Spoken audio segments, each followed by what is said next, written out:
नमस्कार, स्वागत है आपका जनता टीवी में। मैं हूं आपके साथ सचिन चौहान। निकाय चुनाव के रण में सीएम योगी मोर्चा संभाले हुए हैं और लगातार यूपी में घूम घूम कर प्रचार भी कर रहे हैं। और इसी कड़ी में सीएम योगी ने आज महाराजगंज, गोरखपुर, कुशीनगर, देवरिया में जनसभा को संबोधित भी किया है। महाराजगंज जनपद के अंदर ही अगर मैं देखो तो महाराजगंज जनपद के अंदर बहुत शीघ्र आपको मेडिकल कॉलेज की सुविधा भी प्राप्त होने वाली है।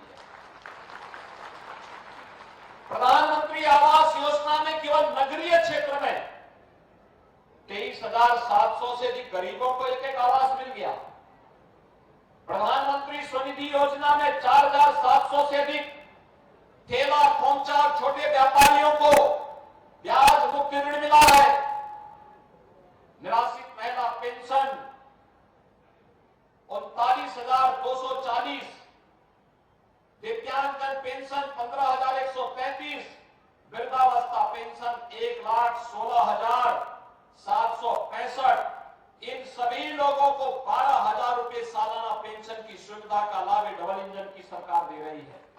और भाइयों बहनों, आयुष्मान भारत योजना में 9,65,974 गोल्डन कार्ड भी आपके महाराजगंज में उपलब्ध कराए गए हैं, जिन्हें 5 लाख रुपए की स्वास्थ्य बीमा का कवर मिल रहा है।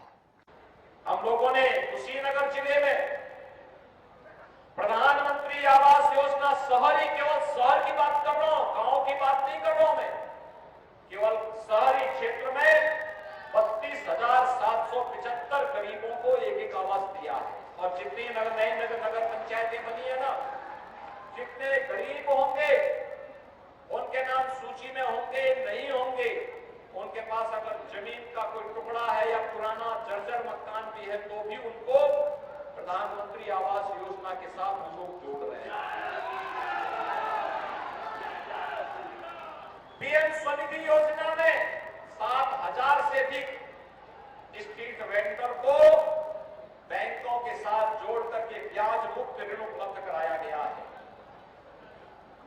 कुशीनगर जिले में 34,540 निराश्रित महिलाओं को, 16,841 दिव्यांगजनों को, 1,72,584 वृद्धजनों को 12,000 रुपए सालाना पेंशन की सुविधा का लाभ दिया जा रहा है।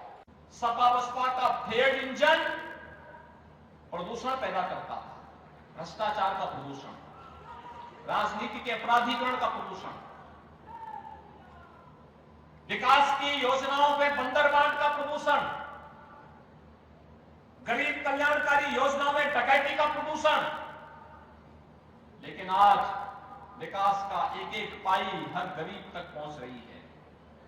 अकेले शहरी क्षेत्र में, देवरिया जनपद में, शहरी नगरीय क्षेत्रों में 22,700 से अधिक गरीबों के लिए एक आवास बना है। 7,800 से अधिक स्ट्रीट वेंडर, याद करिए 17 के पहले व्यापारियों से रंगदारी वसूली होती थी और यहां 7,800 से अधिक स्ट्रीट वेंडर को, पटरी व्यवसायियों को बैंकों से ब्याज मुक्त ऋण उपलब्ध करवा दिया गया है। देवरिया जिले में 44,105 निराश्रित महिलाओं को, 19,563 दिव्यांगजनों को, 94,552 वृद्धजनों को 12,000 रुपए सालाना पेंशन की सुविधा दी जा रही है। और वहीं बदायूं पहुंचे केंद्रीय मंत्री बीएल वर्मा ने बीजेपी उम्मीदवारों के कार्यालयों का उद्घाटन किया और कार्यकर्ता सम्मेलन में हिस्सा भी लिया। इस दौरान उनके साथ कई बीजेपी नेता मौजूद रहे। उन्होंने मीडिया के सवालों का जवाब भी दिया। बीएसपी सांसद अफजाल अंसारी को हुई सजा पर सवाल का जवाब देते हुए उन्होंने कहा कि प्रदेश में कानून का राज है। अफजाल अंसारी को कोर्ट द्वारा जो सजा हुई है मैं उसका स्वागत करता हूं। प्रदेश में गुंडों और माफियाओं को ठीक किया जा रहा है। उत्तर प्रदेश में कानून का राज है। कोर्ट से ऐसे निर्णय आते रहेंगे और प्रदेश की जनता चैन की नींद सोती रहेगी। कोर्ट के निर्णय का स्वागत करता हूं। अब उत्तर प्रदेश में कानून का राज है और जिस तरह से गुंडे माफियाओं के लिए ठीक किया जा रहा है, मैं कोर्ट के निर्णय की सराहना करता हूं और इसी प्रकार के निर्णय आते रहेंगे, गुंडे माफिया ठीक होते रहेंगे, उत्तर प्रदेश की जनता चैन की सांस लेती है। कोई भी अब गुंडा नहीं रहा यूपी में, वही कह रहा हूँ, गुंडे माफिया उनका अंत है, जनता चैन की सांस लेगी। मैं कोर्ट के निर्णय का बार बार स्वागत करता हूँ।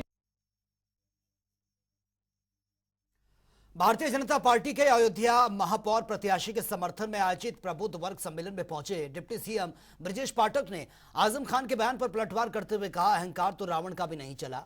ये जगह भारतीय जनता पार्टी की जीत की लहर है और हर जगह हमारे प्रत्याशी जीत रहे हैं।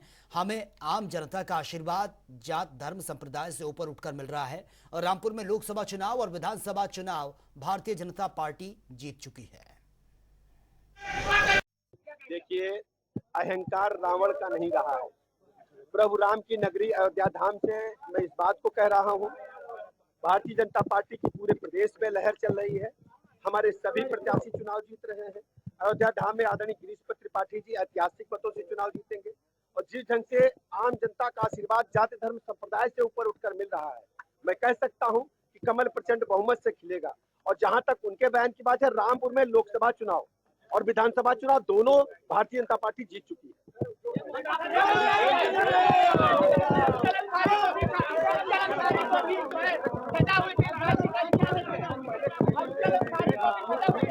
देखिए, मैंने अभी आपसे कहा, उत्तर प्रदेश में आज अपराधियों में भय है। हम सभी मुकदमों में अभियोजन पक्ष की तरफ से कड़ी ठीक से पैरवी कर रहे हैं। जो भी अपराध कारित करेगा, हम अदालत के माध्यम से पैरवी करके सभी को सजा दिलाने के लिए प्रतिबद्ध है हमारी सरकार। किसी भी अपराधी को हम बख्शने वाले नहीं हैं। अयोध्या में भव्य राम मंदिर का कार्य बहुत तेजी से किया जा रहा है और उसको लेकर राम भक्तों के बीच काफी उत्साह भी है। और इस बीच उत्तर प्रदेश सरकार के वित्त एवं संसदीय कार्य मंत्री सुरेश खन्ना ने बताया है कि 22 जनवरी 2024 को राम मंदिर के गर्भगृह में रामलला की प्राण प्रतिष्ठा होगी। वहीं आज अयोध्या में डिप्टी सीएम ब्रजेश पाठक ने भी श्री राम मंदिर निर्माण में श्रमदान किया है और राम मंदिर निर्माण कार्य का निरीक्षण भी किया है।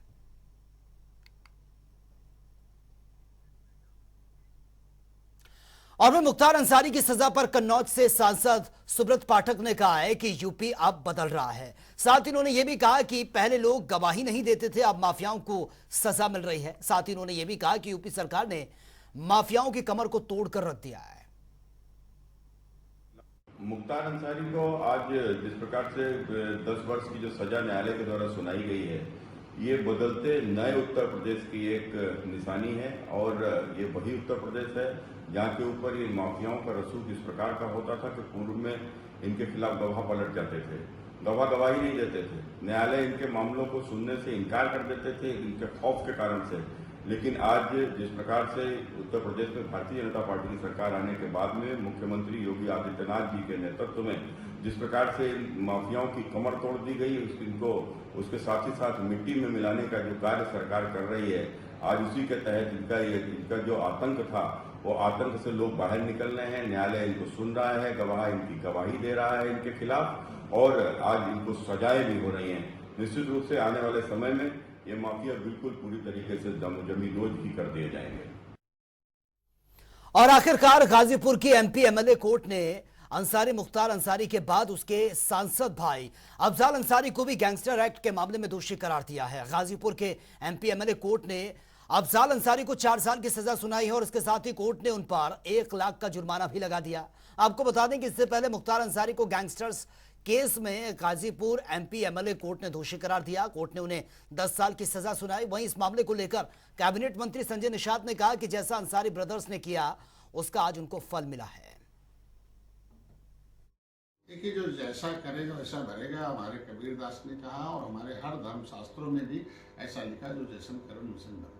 जैसा उन्होंने किया वैसा न्यायपालिका ने उन्हें सजा दिया। और ये भारत संविधान से चलता और लोकतांत्रिक देश है और संवैधानिक रूप से न्यायपालिका का सम्मान होना चाहिए। न्यायपालिका एविडेंस के आधार पर सजा दी है तो उसका मैं सम्मान करता हूँ। और इस सजा से लोगों को सोचने के लिए मजबूर होना पड़ेगा। और लोग, पहले की सरकारें थी, न्यायपालिका अलग रहती थी, कार्यपालिका अलग होती थी, पता चला सहयोग नहीं मिलता था, सजा दिलाने में न्यायपालिका को बड़ा लंबा समय लगता था। अब अपनी प्रशासनिक व्यवस्था को भी धन्यवाद दूंगा कि कम से कम आज के दिन में इस न्याय दिलाने में न्यायपालिका का सहयोग किया गया, जो जल्दी से न्यायपालिका को निर्णय सुनाने में आसानी हुई। लोगों को इसको देखते हुए अब सुधार करना चाहिए और लोगों को अपने संविधान पर लोगों को आश्रित होना चाहिए, लोकतांत्रिक ढंग से जीने और भारत के संविधान, भारत की संस्कृति को आत्मसात करें और शांति और सौहार्द से देश में। और वहीं आगामी निकाय चुनाव को लेकर अयोध्या परिक्षेत्र के आईजी प्रवीण कुमार ने बताया है कि जो राज्य निर्वाचन आयोग के आदेश हैं उनको सभी अधिकारियों को बता दिया गया कि कोई निर्देश जितने भी दिए गए हैं कड़ाई से इसका पालन होना चाहिए। राज्य निर्वाचन आयोग के निर्देश हैं, उनको सभी संबंधित जो हमारे कार्य करने वाले लोग एसपीज हैं, जो हमारे सीओज हैं, एसएचओज हैं, राउंड द लाइन हमारे कांस्टेबल तक सभी लोगों को उन निर्देशों को अवगत करा दिया गया है। सभी जगह के सारे फैक्टर्स को समेकित करते हुए सेंसिटिविटी एनालिसिस की गई है, जो अब नामांकन के पश्चात स्थिति जब साफ हो गई है तो इसको फाइनल रूप दिया जा रहा है, जिसमें हम लोगों ने अब तक हाइपर सेंसिटिव पूरे उसमें 147 मतदान केंद्र चिन्हित किए हैं और हाइपर सेंसिटिव प्लस जो कि हमारे एक विशिष्ट कैटेगरी के हैं उनको 52 हमने चिन्हित किया है। और हम लोग लगातार डिफरेंट एंगल्स को, जिसमें चाहे वो कास्ट हो, चाहे वो कम्युनल हो, चाहे वो क्रिमिनल एंगल पर हो या कम्युनल एंगल पर हो, सभी एंगल पर हम लोग इसको एक सभी फैक्टर्स को देख रहे हैं और ऐसे लोगों की सूची तैयार की गई है जो कि इंटिमिडेट कराने की स्थिति में हो सकते हैं। और वहीं प्रधानमंत्री नरेंद्र मोदी के कल 100वें मन की बात कार्यक्रम को लेकर तैयारियां जोरों शोरों से ये चल रही हैं। कल इसका प्रसारण होगा, इसको लेकर बीजेपी ने बड़े पैमाने पर तैयारी की है। भारतीय जनता पार्टी 100वें एपिसोड को ऐतिहासिक बनाना चाहती है।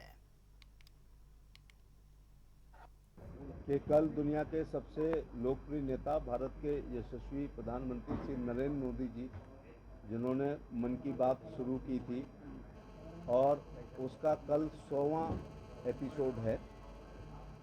केंद्र सरकार, केंद्रीय पार्टी ने तय किया है कि पूरे हिंदुस्तान के हर बूथ पर एक कम से कम 100 लोगों के साथ प्रधानमंत्री जी की 11 बजे से जो मन की बात शुरू होगी उसको सुनाने का काम किया जाएगा। हमारे लिए थोड़ी विशेष छूट दी गई है कि जिन राज्यों में चुनाव है, खासतौर से उत्तर प्रदेश में पूरे में, उसमें नगर निगम के 100 वार्ड हैं, तो 100 वार्ड पर भानु महाजन जी ने सारी व्यवस्था कर रखी है। वहाँ पर पार्टी का एक जिम्मेदार नेता के साथ एक बड़ी एलईडी लगा करके और कम से कम 1000 लोगों की संख्या के साथ, 500 से 1000 के बीच की संख्या के साथ, और हमारे जो भारतीय जनता पार्टी के अधिकृत वार्ड के प्रत्याशी हैं, पार्षद प्रत्याशी, और वो अपने समर्थकों, प्रशंसकों, अनुयायियों को, और ख़ास तौर से समाज के ऐसे वर्ग को जो बहुत की वोटर है और जो जैसे डॉक्टर हैं, अपने शिक्षक हैं, अधिवक्ता हैं, पत्रकार हैं, जो प्रिविलेज सोसाइटी है, उनको सुनवाने का काम करेंगे। और वहीं पसमानदा सूफी सम्मेलन के बाद अब 30 अप्रैल को प्रधानमंत्री के मन की बात का यूपी के 100 से अधिक मदरसों में सीधा प्रसारण ये किया जाएगा। और आपको बता दें कि 30 अप्रैल को प्रधानमंत्री के मन की बात का ये 100 से अधिक मदरसों में प्रसारण होगा और इसको लेकर तैयारियां लंबे समय से चल भी रही हैं। 30 अप्रैल को प्रधानमंत्री मोदी के मन की बात का 100वां एपिसोड पूरा हो रहा है। ऐसे में भारतीय जनता पार्टी लगातार पूरी तैयारी कर रही है। आपको बता दें कि मन की बात का 100वां एपिसोड का पूरे उत्तर प्रदेश के तमाम उन मदरसों में इसका आयोजन किया जाएगा, प्रसारित किया जाएगा। तमाम उस मुस्लिम समुदाय के लोग इसको सुनेंगे और देखेंगे। इस पर खास बातचीत करते हैं अल्पसंख्यक मोर्चा के जो कि प्रदेश कार्यालय प्रभारी है और खासतौर पर देखा जाए तो मॉनिटरिंग भी कर रहे हैं, कहाँ पे कैसे काम को देखा जा रहा है, कैसे मदरसा में, किन किन मदरसा में इसका संचालन किया जा रहा है। इनसे बातचीत करते हैं। असरार अहमद जी हैं। असरार जी, लगातार तैयारियां जोरों पे हैं, लेकिन लगातार विपक्ष भी इस पे तंज कस रहा है कि सिर्फ और सिर्फ एक सियासत देखने को मिल रहा है, मुस्लिमों पर अत्याचार किया जाता है और फिर मन की बात का प्रसारण किया जाता है। इसका क्या जवाब देंगे आप? पहली बात तो यह है कि प्रधानमंत्री जी की 100वां एपिसोड जो होने जा रहा है उसका हम स्वागत करते हैं, अभिनंदन करते हैं। विपक्ष कह रहा है अत्याचार करके, फिर अभिनंदन किस बात का? अब ये विपक्ष फुल तरीके से विफल हो चुका है, नाकारा हो चुका है, निकम्मा हो चुका है। आज जो विपक्ष हम पर सवाल कर रहा है, जो ये समाजवाद है, ये परिवारवाद हो चुका है, इसको अपनी बौखलाहट नज़र आ रही है। नगर निकाय चुनाव में अगर आप देखेंगे तो हमारी प्रचंड बहुमत की सरकार बनने जा रही है, ट्रिपल इंजन की सरकार बनेगी और योगी मॉडल उत्तर प्रदेश में कायम है। आज गुंडा राज, माफिया राज, बदमाशों का हल्ला बोल और लूट घसूट फुल तरीके से उस पर नकेल कसी है योगी सरकार ने सुशासन के ऊपर। और उनको सुरक्षा कैसे मिले? लेकिन असरार जी एक और सवाल है मुस्लिम समुदाय को लेकर उत्तर प्रदेश में जो धर्म जाति का ही राजनीति होता है। लेकिन सवाल ये है कि जब भारतीय जनता पार्टी ये कहती है कि हम मुसलमानों को सबका साथ सबका विकास करना चाहते हैं और उनको फ्रंट फाइटर बनाना चाहते हैं, लेकिन सवाल तब उठता है जब 350 आप प्रत्याशित उतार देते हैं वार्डों में, लेकिन आप कभी मेयर का पद नहीं देते हैं, उनको फ्रंट फाइटर आप कैसे बना रहे हैं? मुस्लिमों में भी सवाल है, आप में भी सवाल होगा, भले आप ना बोलेंगे।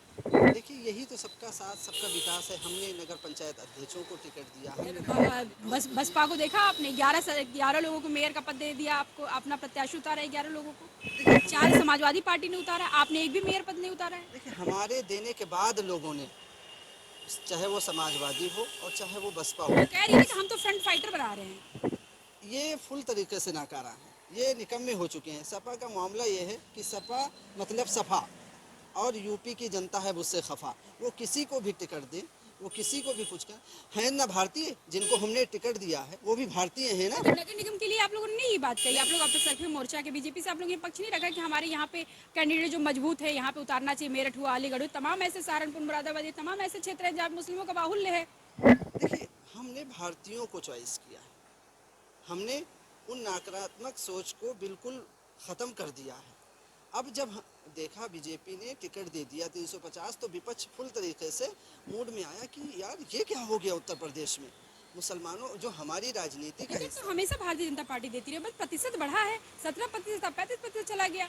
ऐसा नहीं कि वार्ड में भारतीय जनता पार्टी ने टिकट कभी मुसलमानों को नहीं दिया। आप 2017 उठा के देखिए, इतिहास में पहली बार इतनी बड़ी तादाद में मुसलमानों को टिकट मिले। और मैं आपको एक खुशखबरी और बताऊं, कई जगह ऐसा है जो निगम भी दे दिया होता, कई जगह हमारे वार्ड अध्यक्ष निर्विरोध चुने जा चुके हैं भाजपा के, जो भाजपा पूरे अचकर में दिख रहे हैं, पूरे टोपी उपी लगा। कहीं ऐसा नहीं कि भारतीय जनता पार्टी के तो है आप, लेकिन तमाम मुस्लिम ये ना कहेंगे आप सही मुस्लिम नहीं हैं। देखिए, हम उस पार्टी के साथ हैं जिसने राष्ट्रवाद को, जिसने अच्छी विचारधारा को, हम उस आदमी का साथ दे रहे हैं जो सबका साथ सबका विकास सबके विश्वास के साथ काम कर रहा है।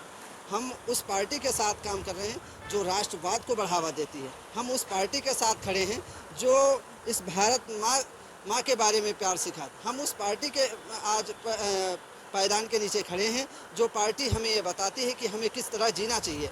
ये थे अबरार जी, इनका साफ तौर पे कहना था भारतीय जनता पार्टी लगातार तमाम मदरसों में मन की बात का प्रसारण कर रही है। लगातार समाजवादी पार्टी हो, बसपा की सरकार हो, कांग्रेस की सरकार हो, लगातार सिर्फ और सिर्फ मुसलमान समाज को यानी वोट बैंक समझा करता है। लेकिन भारतीय जनता पार्टी ने सर्वोच्च रूप से ये साकार किया है कि हम सबका साथ सबका विकास और सबके प्रयास के साथ विश्व को पटल पे भारत को लेके जाएंगे। कैमरामैन आसिफ के साथ मैं जयसिंह, जनता टीवी, लखनऊ।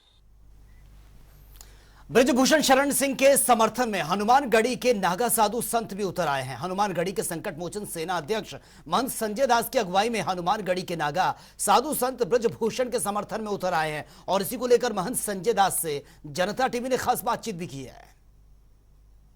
मैं हूं लाठी और आप देख रहे हैं जनता टीवी। इस समय कुश्ती संघ को लेकर जो विवाद चल रहा है, जो जंतर मंतर पर महिलाएं बैठी हैं और उसकी सरगर्मियां इसमें पूरे देश में है।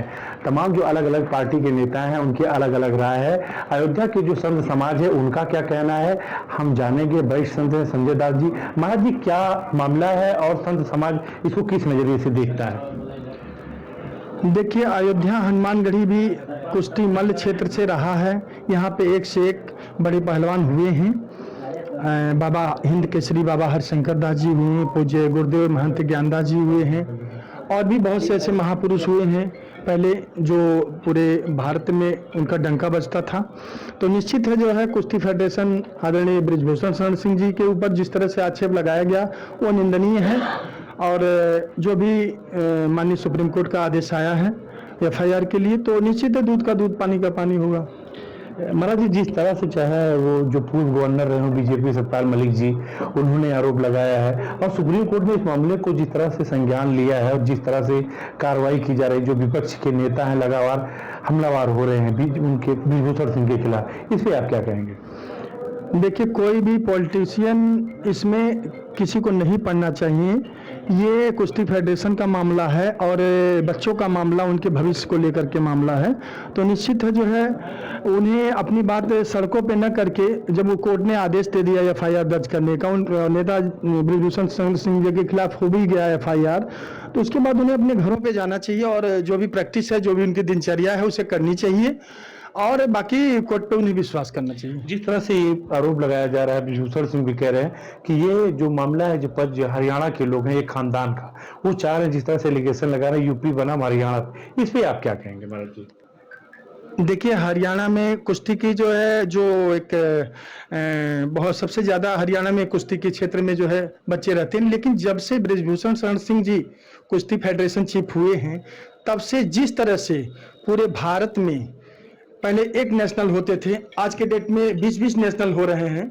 किसकी देन है? ब्रिजभूषण शरण सिंह। अदर स्टेटों में देख लीजिए, जिन स्टेटों में पहलवानी का नामो निशान भी नहीं था, उन स्टेटों में किस तरह से जो है नेताजी ने जो है लोगों को, गरीब तबके के लोगों को निकाल के सामने फ्रंट पे लाया, और आज वो नेशनल लड़ रहे हैं, पार्टिसिपेट कर रहे हैं। आप देख लीजिए जो है, चाहे ओलंपिक से चाहे एशियाड से मेडल ला रहे हैं, किसकी देन है? आज जितने भी मेडल आए हैं, क्या नेताजी का योगदान नहीं है उसमें? इनके स्वयं प्रधानमंत्री जी ने स्वयं जब डेलीगेशन गया था मिलने के लिए बच्चों को साथ में लेकर के, तो उन्होंने कहा एक कुश्ती के क्षेत्र में एक मजबूत हाथों में इसकी बागडोर दिया गया है। तो मेरा कहने मतलब जो प्रधानमंत्री जी भी बोल रहे हैं, और जो है इस तरह से मेडल भी आ रहे हैं, इतने बच्चे परफॉर्मेंस कर रहे हैं, अंतर्राष्ट्रीय स्तर पे मतलब विदेशों से भी कोच मंगवा करके प्रैक्टिस दी जा रही है बच्चों को, किस लिए? उनको मतलब प्रोग्रेस के लिए ना। तो ये सारी बातें कौन करवा रहा है? नेता ब्रिजभूषण शरण सिंह जी करवा रहे हैं। एक आखिरी सवाल है महाराज जी, जिस तरह से आप रेसलर लोग आरोप लगा रहे हैं और आप ब्रिजभूषण सिंह को बहुत करीब से जानते हैं, बोल बता रहे हैं कि बदतमीजी करते हैं, अपनी मनमानी करते हैं, तो आप उनके बड़े करीब रहे हैं, आप भी कुश्ती की दुनिया में रहे हैं, इस पे आप क्या कहेंगे? देखिए, वो गलत चीजों को कभी बर्दाश्त नहीं करते हैं, इसलिए वो बेबाकी के साथ अपनी बातों को फ्रंट पे ही रख देते हैं, और लोग क्या है कि आने में समझाते हैं, बस उनका है कि सामने बोल देते हैं, इसीलिए लोगों की नजर में बुरा।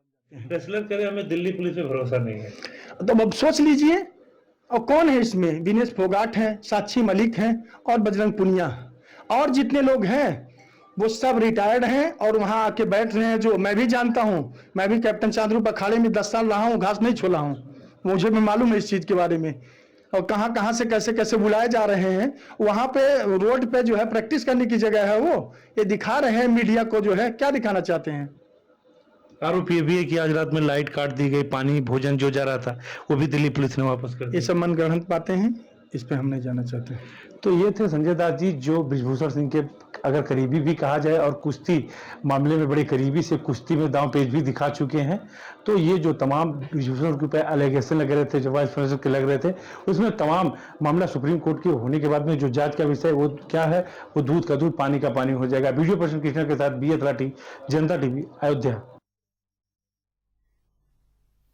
और में उत्तराखंड के मुख्यमंत्री पुष्कर सिंह धामी काशीपुर में एक निजी स्कूल के कार्यक्रम में शामिल हुए, जहां पर छात्र छात्राओं और अतिथियों ने उनका भव्य स्वागत किया। कार्यक्रम का आगाज मुख्यमंत्री पुष्कर सिंह धामी ने दीप प्रज्वलन के साथ किया है। इस अवसर पर मचासेन क्षेत्रीय विधायक त्रिलोक सिंह चीमा, उषा चौधरी, बीजेपी नेता भी तमाम गणमान्य लोग भी मौजूद रहे। सभी का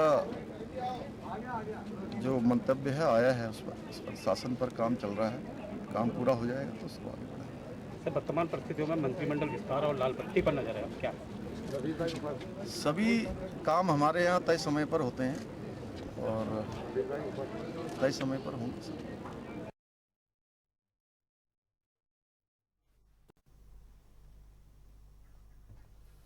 लखनऊ के बिकेटी में सीतापुर हाईवे पर खाद और रसद विभाग के गोदाम से लाखों का राशन चोरी का मामला। गोदाम के पीछे दीवार में सेंध कर चोरों ने सरकारी राशन पर हाथ साफ किया।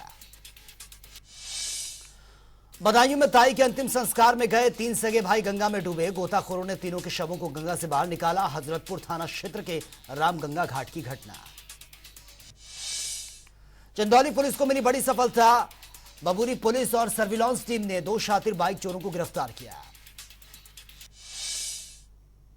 मिर्जापुर में मोटरसाइकिल सवारों को पीछे से टक्कर मारने के बाद चालक वाहन छोड़कर फरार। 2 महिलाओं की मौत। मौके पर पहुंची पुलिस, घायलों को अस्पताल में भर्ती करवाना पड़ा। कानपुर देहात में दबंगों की अश्लीलता और पत्थरबाजी के बाद पुलिस ने की बड़ी कार्रवाई। छत पर खड़ी बेटियों से अश्लीलता का पिता ने किया था विरोध। पीड़ित की शिकायत से आक्रोशित दबंगों ने पीड़ित के पिता के साथ की थी जमकर मारपीट। पीलीभीत जिला कारागार में कैदी की मौत से मचा हड़कंप। गैंगस्टर एक्ट में पिछले 6 माह से बंद था कैदी। अवैध असला फैक्ट्री का बांदा पुलिस ने किया खुलासा। एक आरोपी को पुलिस ने किया गिरफ्तार। मौके से अवैध असला भी पुलिस ने बरामद किया। ललितपुर पुलिस पर युवक की 3rd डिग्री देने का लगा आरोप। पूछताछ के नाम पर रात 1 बजे बेरहमी से पिटाई का आरोप।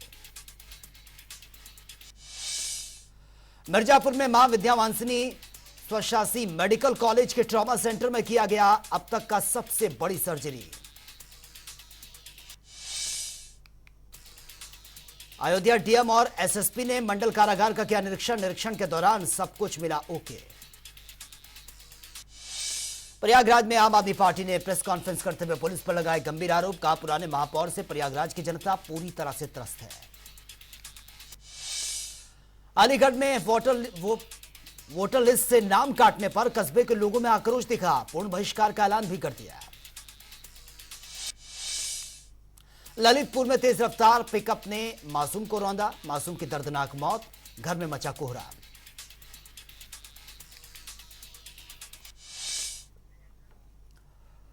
तो फिलहाल इस बुलेटिन में मेरे साथ इतना ही, लेकिन तमाम खबरों के लिए आप बने रहिए जनता टीवी के साथ। नमस्कार।